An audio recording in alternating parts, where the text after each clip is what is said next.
Hello friends, math SJ के साथ आए हैं हम लेकर ट्रिग्नोमेट्री में ये दूसरा टॉपिक हमारे पास हम बता रहे हैं।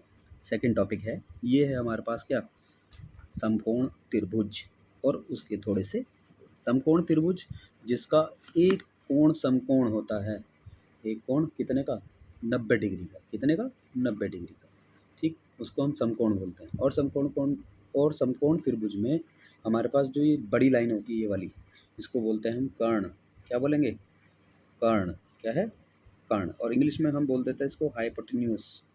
क्या बोलते हैं, हाइपोटेन्यूस। ठीक, इसी तरह से ये जो खड़ी लाइन है, बिल्कुल जो खड़ी है, इसको क्या बोल देते हैं, लंब। क्या बोल देते हैं, लंब। क्या बोलेंगे, लंब। इसको बोलते हैं परपेंडिकुलर।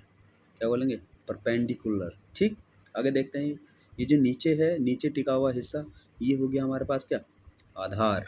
क्या, आधार। इसको बोलते हैं क्या, बेस। क्या, बेस। अब इस समकोण त्रिभुज में हमारे पास एक छोटी सी प्रमेय लगती है, जिसको हम बोलते हैं क्या, पाइथागोरस प्रमेय। इंग्लिश में बोली जाती है पाइथागोरस थ्योरम।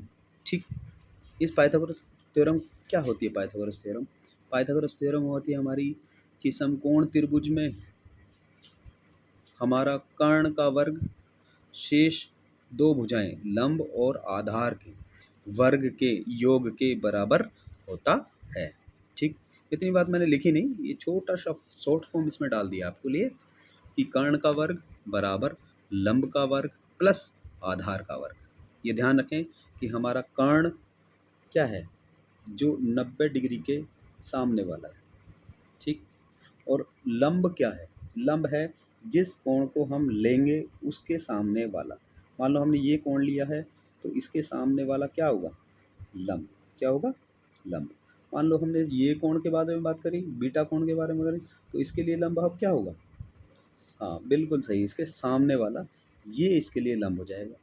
ठीक, और ये इस बीटा कोण को जो यहाँ से टच हो रहा है, इसके लिए क्या हो जाएगा, इसके लिए ये आधार हो जाएगा। किसके लिए, बीटा कोण के लिए क्या हो जाएगा, आधार।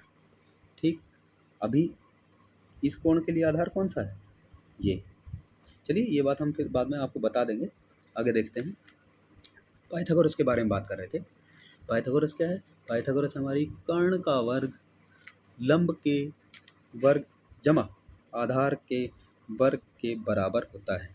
इसका एक एग्जाम्पल हम देखते हैं। चलिए, एक एग्जाम्पल आपको बता देते हैं। ये रहा, ये हमारा एक एग्जाम्पल है कि उदाहरण ले लिया हमने कि हम अपने क्या क्या सिद्ध कर रहे हैं यहाँ पर, पाइथागोरस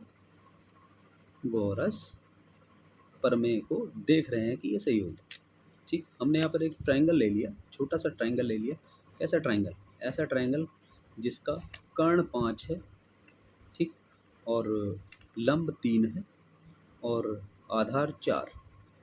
आई बात समझ में। अब हम इसके प्रमेय लगा देते। प्रमेय हमारी क्या है, कर्ण का वर्ग बराबर लंब का वर्ग जमा आधार का वर्ग। ठीक, कर्ण कितना है, 5, तो हमने इसको ले लिया 5 का वर्ग। इसमें कितना है, 3, तो हमने क्या ले लिया, 3 का वर्ग। इसमें कितना है, 4, क्या है, आधार, तो आधार का वर्ग ले लिया। ठीक, जब हम इसको देखेंगे आगे, तो 5 का वर्ग कितना होता है, देखिए आप कम से कम 1 से लेकर 30 तक वर्ग याद कर लीजिए। 1 to 30 वर्ग, ये आपका काम है। ठीक, 1 से लेकर 30 तक वर्ग याद कर लीजिए। वर्ग, वर्ग क्या होता है, वर्ग होता है एक संख्या को दूसरी संख्या, उसी संख्या से गुणा करना हमारा वर्ग। चलिए एक छोटा बता देते हैं कि वर्ग क्या है। वर्ग हमारा क्या है, जैसे 2 को 2 से गुणा कर दिया, हम कहेंगे 2 का वर्ग, और इसका आंसर 4। ठीक, इसी तरह हम करेंगे 3 की 3 से गुणा कर दी तो हो जाएगा क्या, 3 का वर्ग, इसका आंसर 9। समझ में आई बात।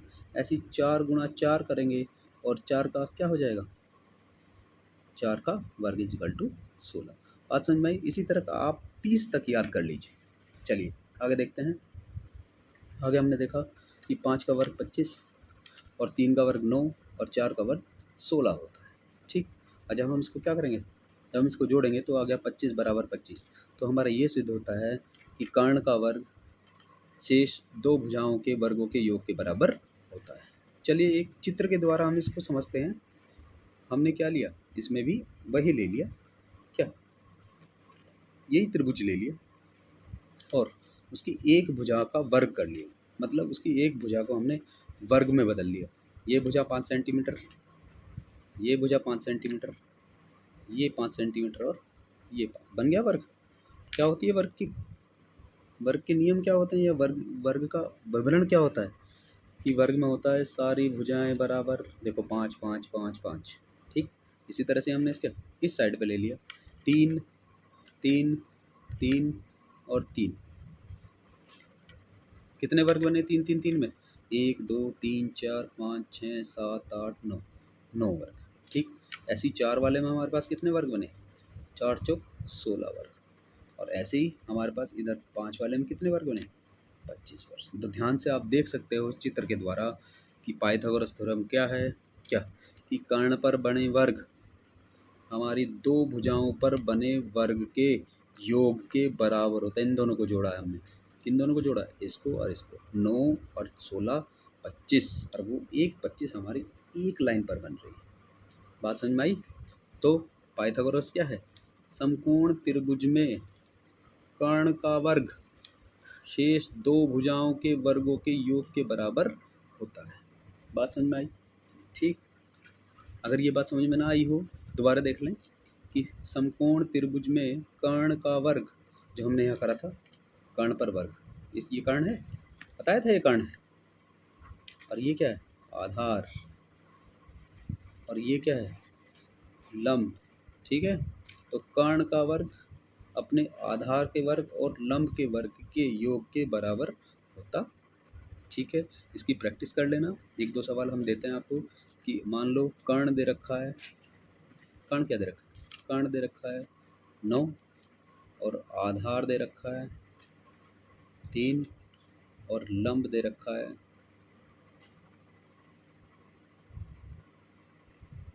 8। समझ में आई। इस तरह से हम पाइथागोरस लगा के देखेंगे, देख लेना कि ये हमारा क्या समकोण त्रिभुज बनेगा या नहीं। ये भी एक सवाल है आपके लिए, चेक करके देखना, ठीक है, कि इसका समकोण त्रिभुज बनेगा या नहीं, ठीक। वीडियो अच्छी लगी हो लाइक करें, शेयर करें और सब्सक्राइब करना ना भूलें। Thank you.